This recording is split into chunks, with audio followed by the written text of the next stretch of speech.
And so that was really nice to see. So good round to you all. And once again, congrats on completing this week. Wish you the best of luck in the coming school year.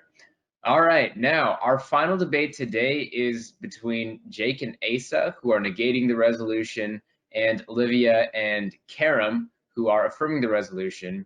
And just for the spectators, something that's interesting about this group is that all four are from West Orange High School in Florida, and they are all students for Mr. Stan Banks, who is the lead instructor for the public forum program. So they all go to school together. They're all part of the same team, and they are extremely competitive with each other. And so I'm very excited to see the round. Our practice round was very exciting yesterday. So you all can take it away whenever you're ready.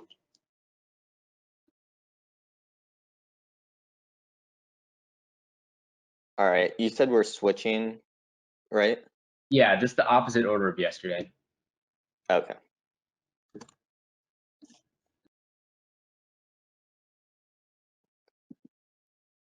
All right, so I'll begin.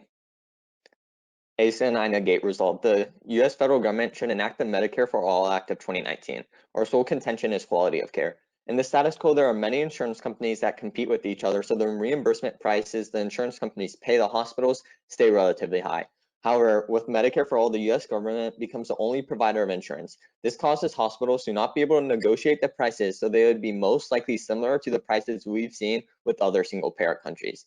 And currently, hospitals and doctors are not getting fully reimbursed when they treat their patients with Medicare. As the point in 2019 says that Medicare reimbursements was $53.9 billion short of actual hospital costs, and that 2/3 of hospitals received Medicare reimbursements that were less than the actual cost.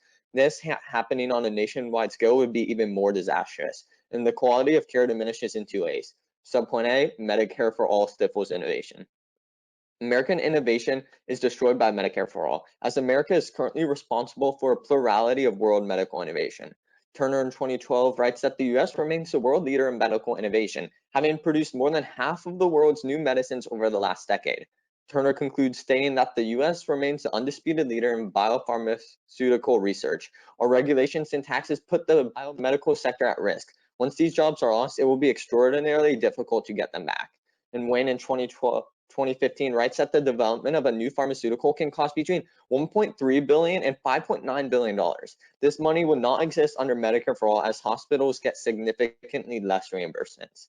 And passing the Medicare for All bill would destroy medical innovation, as Richardson in 2020 says that more than 50 US economists and professors have signed an open letter warning that Medicare for All plans lead to shortages throughout the health sector that would restrict access to care, undermining quality, lead to innovation stifling price controls, and adversely impact the economy. The world stage cannot afford an American switch to a single-payer system. The impact to this is emerging diseases. We need as much innovation as we can to better prepare ourselves for the future, because according to the World Health Organization in 1996, there have been at least 30 new diseases that have emerged in the last 20 years, many of which there is no cure or vaccine. Subpoint B, doctor shortages. These happen for 2 reasons, the first being lesser pay. Doctors and physicians are already starting to burn out, as Pipes in 2019 observes a recent survey which found that more than 40% of physicians say they are burned out, and 1/3 said insufficient pay was a major stressor. And the second reason shortages occur is because of the poor quality of working hours. Pipes observed in the same survey that 1/3 of doctors also said that long hours were a major stressor. We have also seen this in other countries, as they further that in the UK, about 60% of the National Health Service staff work unpaid overtime each week. And according to Boyle in 2020, a report from the Association of American Medical Colleges projects that the US will face a shortage of between 54,000 and 139,000 physicians by 2033. This will only be worse with Medicare for All, as now doctors will face even slimmer paychecks and longer working hours, since all of their patients have Medicare. The impact to this is increased mortality. We have already seen the effects of this in other countries, because according to Campbell from The Guardian in 2019, that 9 out of 10 hospital bosses in England fear understaffing across the service has become so severe that patients' health could be damaged. It is crucial that the physician-to-patient ratio doesn't drop anymore, since in 2005, Starfield, along with 3 other colleagues, saw that the greater supply of primary care physicians, the lower the total and heart disease mortality rates were. This is important due to the fact that the CDC in 2020 quantifies that about 647,000 Americans die from heart disease each year. It is crucial that the physician ratio doesn't drop anymore, since Starfield furthers that an increase of 1 primary care physician per 10,000 people was associated with a 6% decrease in all-cause mortality. Thus, Asa and I negate.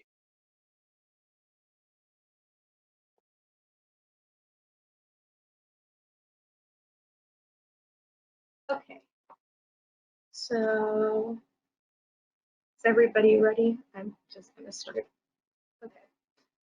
Olivia and I affirm resolve the United States federal government should enact the Medicare for All of 2019. Contention 1, increase access to birth control. In 2010, the Affordable Care Act, ACA, was passed. This represented great strides for women's reproductive health, as tailored from the Center of American Progress in 2017 finds as of 2014, oral contraceptives accounted for 3.6% of out-of-pocket spending for women with private insurance. Before the ACA's contraceptive mandate, oral contraceptives accounted for nearly 21% of out-of-pocket spending. Unfortunately, women employed within the United States are at risk of losing their access to birth control. NPR 20 cites the recent Trump administration rollback on ACA, making it legal for employers to deny women access to birth control through their health insurance plan. Problematically, Adam Cizik 20 finds that this could result in up to 126,000 women losing contraceptive coverage, costing an individual $584 annually. This reversal could be devastating. Adam Cizik continues that before the ACA, 1 in 3 Hispanics and 4 in 10 Black women said they could not afford to pay more than $10 for contraceptives. However, MFA provides a solution, as Title II of the bill guarantees comprehensive reproductive care and the payment of pharmaceutical drugs. By affirming we can effectively ensure women have access to birth control by making healthcare cheaper, since MFA eliminates out-of-pocket costs, women will never have to pay for birth control. The impact is the empowerment of women.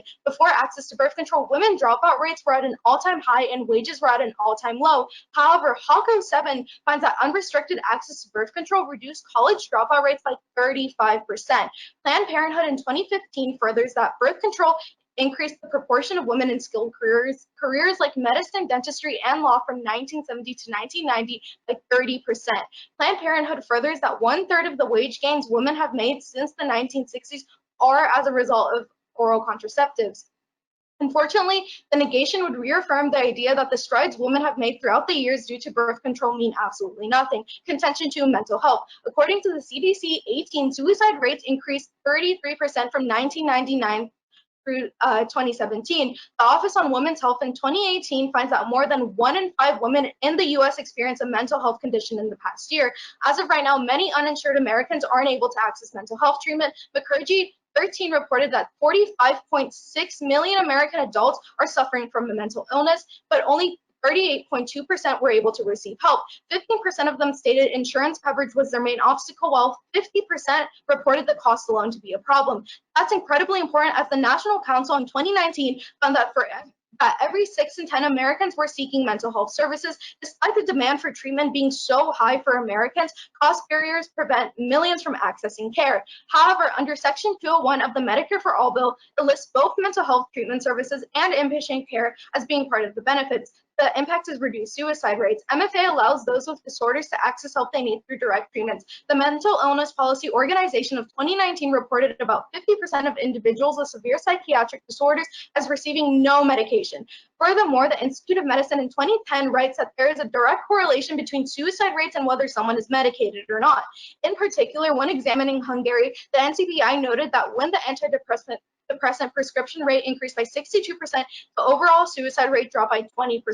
Because the status quo targets the most vulnerable, we urge an affirmative ballot.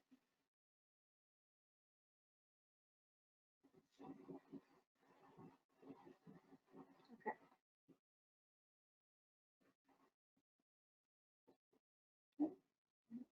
All right, are you ready for cross? Yep. So I believe you have first question. Yeah. Okay. All right, so I'll start it now. So how many women each year don't go to college or drop out of college that would have if they had birth control? Well, we don't have a specific stat for that, but our Planned Parenthood card clearly says that when oral contraceptives were more accessible, that there was a 35% dropout. Actually, I have a question on the doctor shortages. Is wage the only factor that like it really boils down to when it comes to deciding on this major? No, as like I said, in case longer working hours for doctors is another. Okay, so now I'm going to ask a question. So back on to like the college dropout rates. So how high or how low is just college dropout rates in general? Like I We would don't have to say they were pretty low, right? Well, it really depends on the major, but we don't have a specific statistic on that. Not that we Okay. really need them, because like our Planned Parenthood card clearly states that it's just a 35%. Moving on to like your argument on innovation, how much exactly is spent on research? By who? Hmm? Like, well, and as I said, in case like the cost of like a new drug can it be anywhere between like 1.5 billion and 5.9 billion dollars. Okay, Okay. and out of like everything that they spend on, how much is like what percentage Wait, could you of repeat research that? and development? I don't know the percent, but it's still billions of dollars. Okay. All right. You So yeah. So onto your mental health. So would it matter if these people are able to get care if like hospitals shut down? Like say there that is would care matter. up, but then they aren't able to go to the hospitals to get it, right? Isn't it important that they get like referred to get the medication first before they can actually Yeah, that's get what would happen. Okay. Do you have Well, a you have question? to take into account that Medicare for all, like the plan slowly eases in over like a 2-period span. So it wouldn't be like, oh, all of a sudden, all of this is happening. It's a slow, gradual thing. Anyways, so I wanted to ask, would the increase in patients like for hospitals, would this even out over time? Yeah, because now like all of the people on Medicare, they can go to the hospitals and they're covered. Okay. Okay, so Okay. yeah, back on to like the college dropout rates, because you keep on saying like the 35%, but it could just be a drop from like 10% to around like 7%. Like, how do we know it's that significant? Okay, because like unless you can tell me like how high the college dropout rates are. Yeah. Well, we don't have a specific stat for that, but like I said, it's 35% dropout. Okay. And that's fine.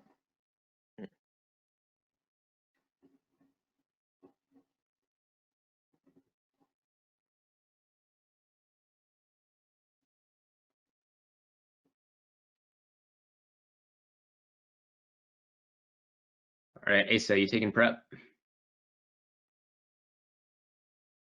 I am not. I am ready. Okay. Just let me get my timer out. All right, I'll just be going down their case. Okay, is everyone ready? Okay, then I will begin. So starting on their first point of birth control, one, you can delink it. Biden is currently projected to win the 2020 election. He is currently leading Trump in the polls by double digits in several key swing states, such as Florida.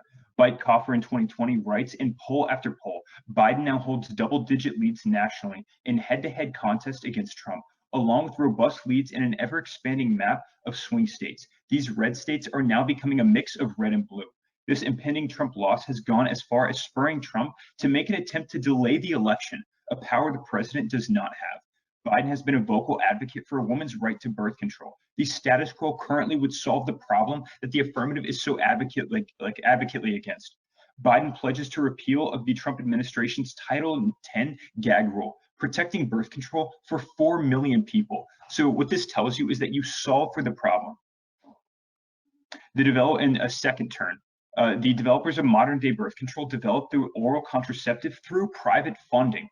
Only in a free and open market would innovation ever be able to occur like this. By voting for the pro side, you are shutting the door on potential future research and development for not only reproductive medicine, but life-preserving medicine. What this tells you is that this life-saving research for millions of women was developed by private industries. Now, to respond to their point of mental health, there are also two responses. First, the pro side would stifle United States mental health innovation. The United States is currently the world leader in mental health research and is able to maintain their status through the free private nature. Zhang in 2017 explains, the US is the world leader in psychological research, producing 32.68% of all scientific articles related to mental health illness. The next in line was the UK with a mere 8%. Ketamine, a drug at the forefront of antidepressant treatment, was developed by Pfizer, a private pharmaceutical American company. What this tells you is that life-saving research is caused by innovation. Even if you don't buy that argument, you can still turn it. Tyler explains, nationalized UK mental health appears to be a beacon of what US mental health care can become. But under the current system, the United Healthcare of hundreds of thousands is being swept under the rug. Blanchard in 2019 explains almost 300,000 patients who qualified for talking therapy last year spent at least a month on the hidden waiting list, an investigation revealed. The patients all had their they all had their first appointment, so it could be counted as having started treatment. But this was usually an assessment, and the real therapy started in the second, but these people had to wait over a month. What this tells you is that while it looks like there are higher treatment rates in other countries such as the UK, these people have to wait for such long times that they're not able to seek life-saving treatment that could prevent suicide. The issue that our opponents so adamantly care about. What this tells you is that you cannot buy either of their arguments. In best case scenario with their contention one, you delink it. In the worst case, you turn it. Same applies to their contention two of mental health.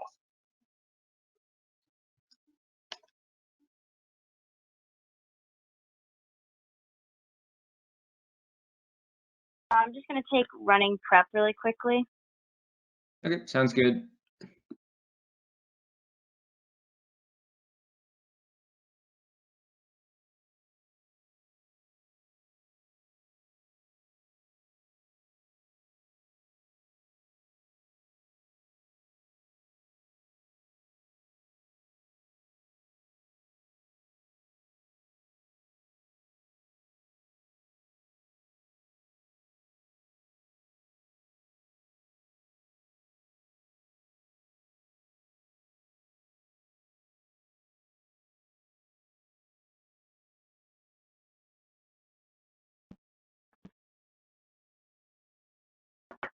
All right.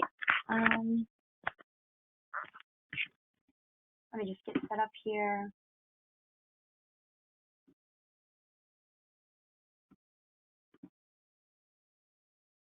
All right, so it's going to go framework, their case, and then our case. Can everyone hear me okay?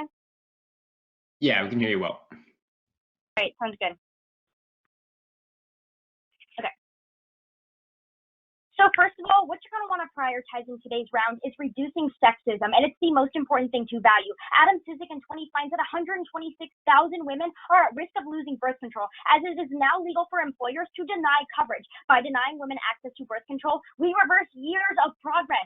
Morse 11 says that without birth control, women are more likely to have lower income and lower levels of education, with 62% of pregnancies being unintended among those earning less than 100% of the federal poverty line. We link in by providing more birth control because of the free access due to MFA, which results in increased education, as seen in our Planned Parenthood 15 card, because the reduction of unintended pregnancies allows women to actually finish college, which results in them getting higher paying jobs, which creates equal opportunities across the board. Now let's move on to their case. So first they talk about hospital reimbursements, but we need to realize that hospital reimbursements would actually be higher under MFA.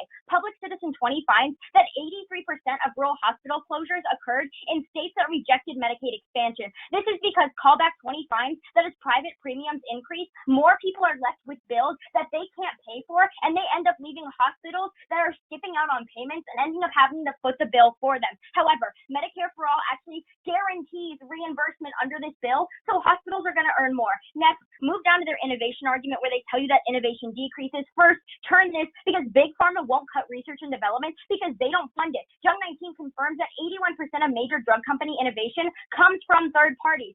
Second, finally understand that Grassley 19 finds that 58 million Americans can't afford pharmaceuticals in the first place. Access is a prerequisite to innovation. You can innovate all you want, but you're not going to make any profit if no one can buy the drug in the first place.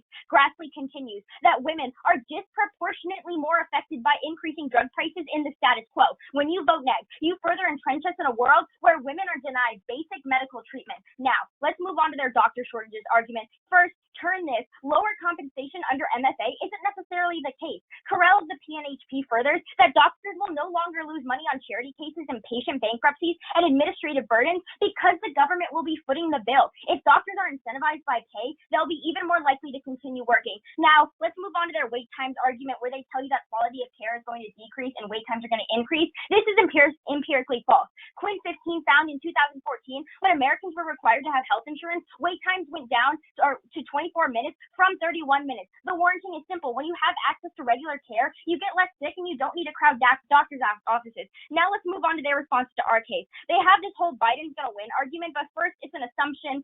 We don't know that Biden is going to win, but we outweigh on probability because our impacts are happening right now in the status quo. And second, most people don't even participate in polls anyway, so we don't know that the numbers are true. Next, they talk about innovation and that birth control needs innovating and mental health, but like you can link it to our last argument. Innovation is not going to decrease. Plus, birth control doesn't really need innovating in the status quo thing.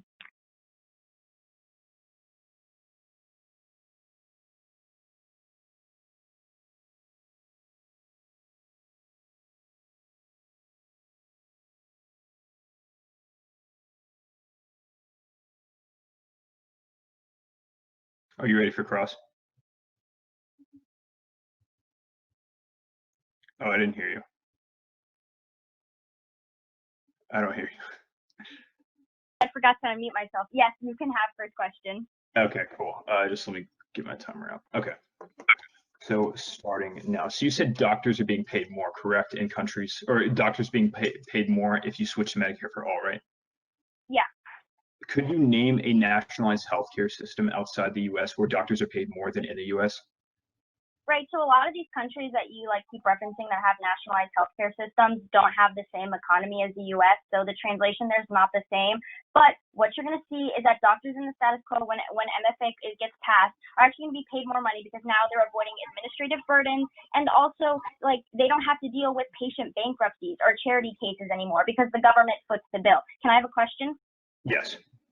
All right, so this is going back to your guys' case. You guys link into doctor shortages through longer working hours, but hospitals and doctors' offices aren't required to stay open longer during MFA. So how are they going to be working longer hours? Because of the fact that like doctor shortages are going to occur. And so because of that, there's going to be more of a doctor burden. There's going to be less doctors having to treat more and more people. And that creates this cycle where because of the fact that longer, can I finish my answer?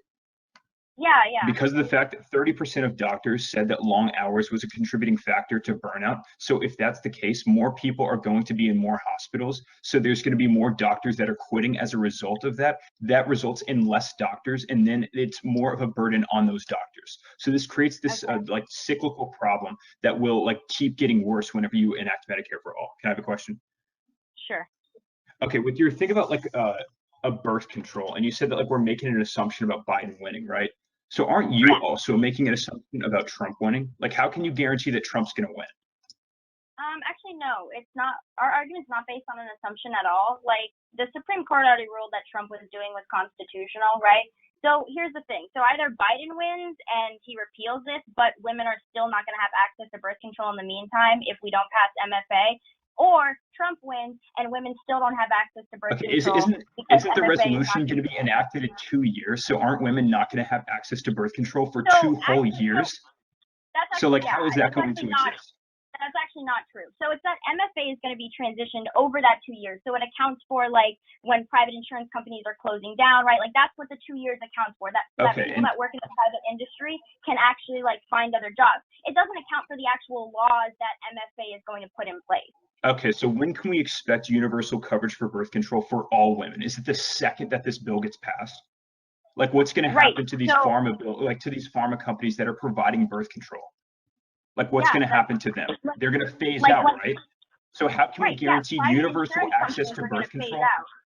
Okay, so how can we guarantee universal access to birth control the second that this bill gets passed? And if that's the case, the bill ensures that Medicare yes, now but has what to is cover going to happen to these insurance. pharmaceutical so when the bill companies? gets Are passed, they going to like those laws go into effect? So they're not allowed to provide birth control the second this bill gets passed. I thought it's a phase out process. I think that's time. Okay.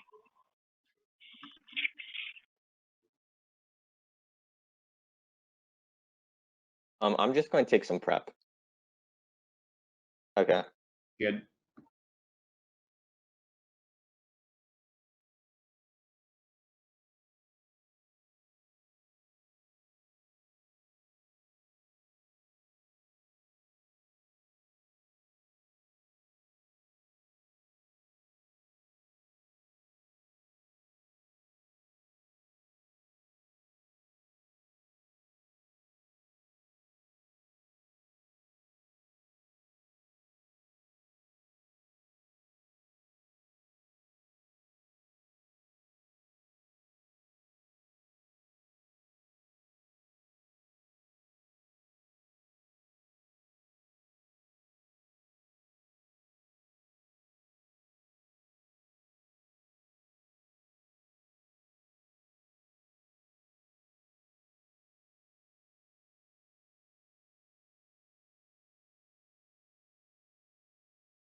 Okay, so I got 215. Oh, let me put my camera on. I got 215 for the time used.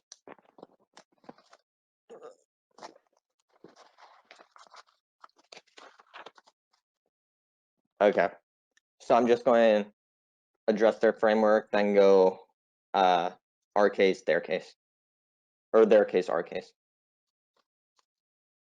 Okay, and my time begins now. So on their framework, while furthering the rights and freedoms of women is extremely important, lives take precedent in the weighing of the round. The death in sudden extreme circumstances, disease can throw people into disproportionately affects the underprivileged. You're going to also extend what ACES said on their case, that Biden is most likely to win because of the current polls. That's really important because even if not everyone votes in the polls, you're still going to realize that a lot of people do. And so that's why you're going to prioritize Biden winning. And then Biden has also been a constant advocate for birth control, and he plans to repeal what Trump had actually implemented. So you're actually going to see more access to birth control for women. Then on top of to their response, and then on top to their their birth control, you're going to realize that birth control you're going to extend what ACES said, that birth control wouldn't exist without innovation in the first place. That's why it's so key to keep innovation, because all these new and important medicines and technology that come from it. Now you're going to realize that now onto our case. You're going to remember that first of all, you're going to extend the warrant on doctor shortages, because as ACES said, the doctors are still going to be increasingly burdened because there's going to be a current shortage. That just increases the patients the other doctors gets, and this just creates a cycle where they have more patients in longer working hours, and that will lead to future shortages. That's really important because that's where you actually see our impact manifesting, where we say that the CDC, or that increase in primary physicians actually decreases mortality. That's where you're going to outweigh us on scope and magnitude, because when primary care physicians decrease, heart disease mortality also decreases. And this is extremely beneficial, as the CDC wrote that 650,000 Americans die from heart disease each year. Thank you.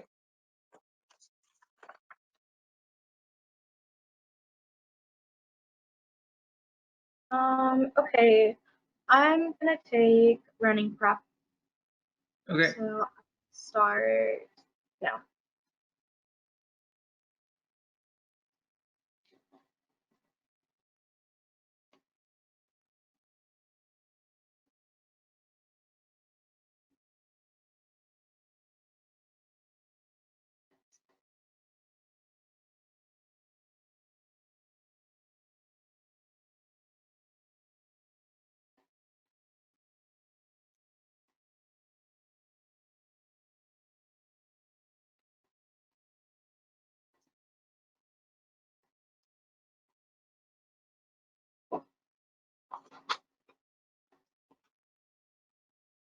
Okay, that was 42 seconds. I'm gonna write that down just in case. Okay, so I'm gonna turn on my camera. Okay, quick little roadmap. I'm gonna go our case, their case, and then wait. And I will begin. Now, reducing sexism is the most important impact in today's round. The status quo is allowing employers to deny women access to birth control, the very thing that progressed the advancement of women in society. Extend Morse 11 that says with restricted access to birth control, women are more likely to fall into poverty and have lower levels of education. This reaffirms the idea that women are lesser than men and opens the door for abuse and microaggressions. We link in by providing more birth control because of free access under MFA, which results in an increase in education, as seen in the Planned Parenthood card, as the rate of unexpected pregnancies decreases, allowing women to finish schooling, which results in women being in higher paying jobs and equal treatment. Next, we're going to discuss what they said in summary. They say that Biden will win, but note that this is all assumption based on based on poll numbers that not everyone participates in, and they're forgetting that the Electoral College's vote can swing an election. They also say that antidepressants and birth control will stop will stop. But remember, as Olivia says, Big Pharma isn't the one innovating in the first place. Rather, Jung 19 says that 81% of innovation comes from third parties. Second, remember when Olivia mentions Grassley 19 card, which is that 50 million people in the US can't afford pharmaceuticals right now. And this disproportionately affects women. The prerequisite to innovation is access. You need to sell drugs to innovate. They extend doctor burnout shortages, but extend their term that goes unresponded on doctor shortages. Carol P of PNHP finds that doctors won't have any administrative burdens or patients who can't pay, which will increase patient turnout, thus increasing the amount of money they make. We outweigh on magnitude because the severity of sexism is unimaginably worse than any other impact when we allow employers and the government to deny women access to birth control. We'll begin to see more women with lower wages, less education, and less opportunity, which result in the dehumanization of women as the negation willingly subjects them to completely avoidable circumstances. Thus, we urge an affirmative ballot. Thank you.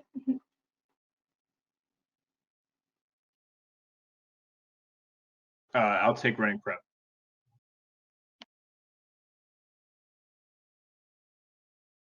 Did you hear me? Yeah, go ahead. Oh, okay, cool. All right, starting now.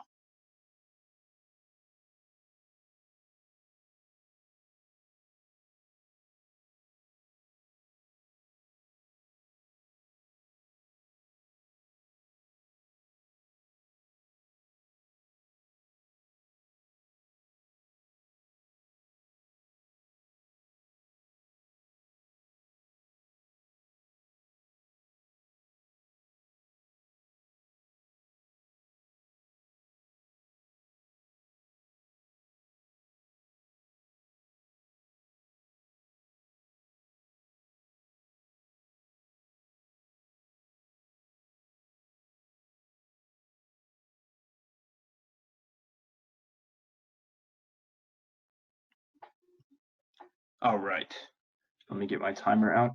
The order will be addressing framework, addressing their contention one of birth control, and then extending some offense on our case. Everyone ready? Yeah. Okay. Starting now. So Judge, our framework went cold, conceded. The only argument they gave is that sexism is bad. We can all agree that sexism is bad. However, our framework goes much further than just sexism alone. What we talk about is while furthering the rights and freedoms of women is extremely important, lives must take precedent in the weighing of the round. They try to use this argument about severity, but that is entirely not true because lives are a lot worse than sexism, although sexism is really bad. Because you have to, one, ensure doctor and hospital availability, and two, ensure medical innovation, you have to vote in favor of the negative side, even under this, like the sexism framework. Okay, moving on to their case, to their case. First, the only offense that they have left remaining standing is their contention one of birth control. And we give this Biden card saying that Biden is proposed to win the election. Their only response is this is just an assumption, but so is the assumption that Trump is going to win. But when you defer to an objective means of measurement, which is the polls, then you can see that Trump is far more likely to lose than Biden is to lose. And Biden has been a vocal advocate of expanding access to birth control. So the status quo would already solve the only offense that they have left remaining in the round. Even if you don't buy that argument, you can look to the turn that we gave, saying that innovation can only exist in America. Whenever you eliminate these the way that these companies can make money, then what you do is you eliminate almost all forms of innovation. The only response that was given was this 81% card, but that is entirely skewed because the card says that 81% of NIH funding results in something being researched. That's all that it says. Now moving on to our offense, you could extend our subpoint B of doctor shortages. The only thing that they talk about is that government will foot the bill, but there's entirely no proof in that. And that is evident in the fact that every single country that has passed Medicare for all pays less than the cost, and doctors are paid a lot less. Jake read to you in case that this makes doctors more likely to drop out, which results in doctor shortages. This went completely conceded. For those reasons, I urge you to negate.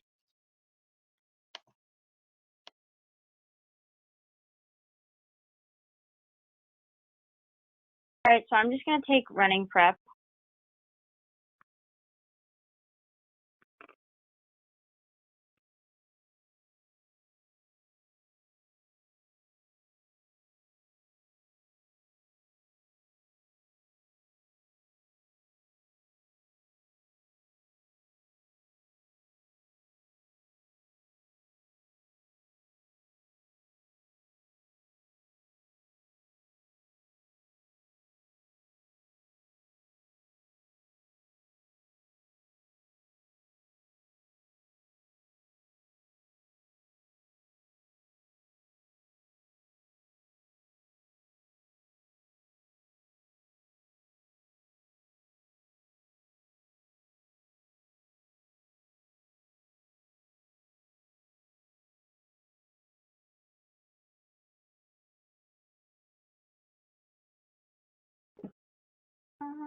Okay.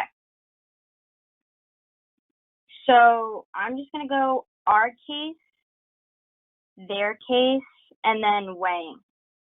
Can everyone hear me? Yep, loud and clear.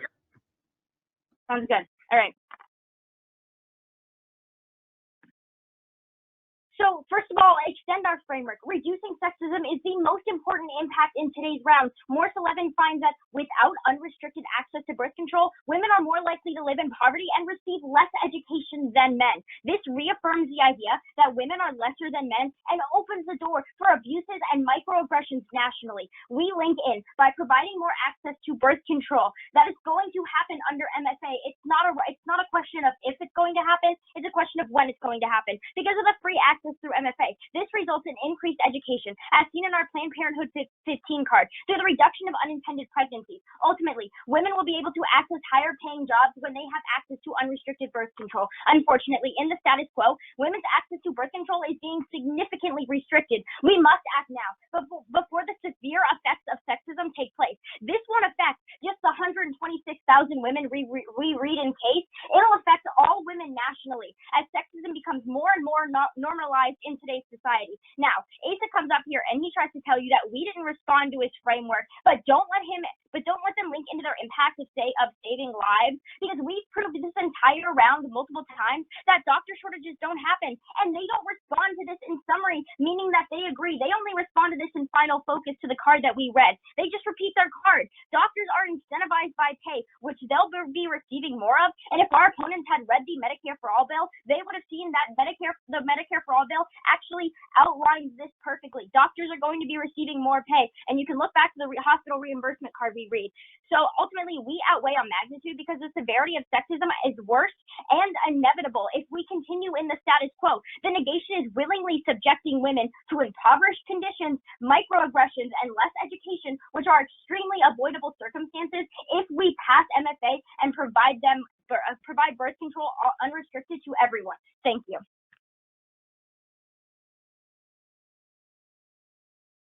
That was all right. That was quite the round.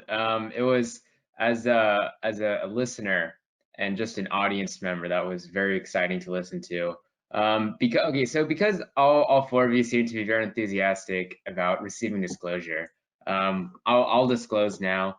I voted AF, which is interesting because I voted neg the other day.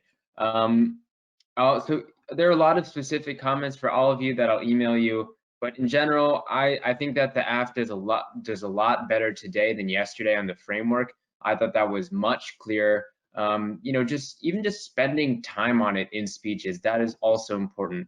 The stuff about like Trump and Biden, I thought that was a really interesting response, but that is kind of an instance of where it's really easy to get lost in the details of the debate, because by the end of the round, it was just like, is Biden going to win? Is he not? But it wasn't explained how that really applied to the argument in any way.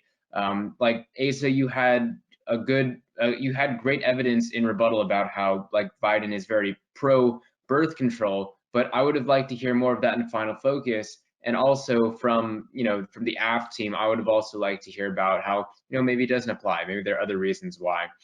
Just one suggestions I would have for your case, I think that a much better link into birth control is just simply the fact that lots of women are uninsured, not the fact that they need to go through their employer to get birth control. Because first of all, like that's only a fraction of the population of women, and also it's like it opens you up to this political question of, does Trump's policy stand? Is it going to be supported by the courts? Is he going to lose in the election, etc.? In any case, I think that this debate went really well. I was proud of you all. It's recorded, so I'm sure Stan will probably be going over it with you all anyway, and I'll be sending you my comments shortly. So before we say farewell to you all, I just want to wish you all the best of luck in the coming school year. I think that you are all on the path to success, and I look forward to hearing good things about all of you. I also voted AF, just putting that out there for like the same reasons. Yeah. Just Asa and Jake, I would say just like if you're gonna like offer an alternative framework, like You have to warrant it out. Like I don't think the warrant you'd like did enough warranting, but that's the additional. I'll also second that, and I'll write some things in my comments. All right, but good job, everyone. I hope you all learned a lot. It was really nice, or it was really enjoyable watching all of those debates.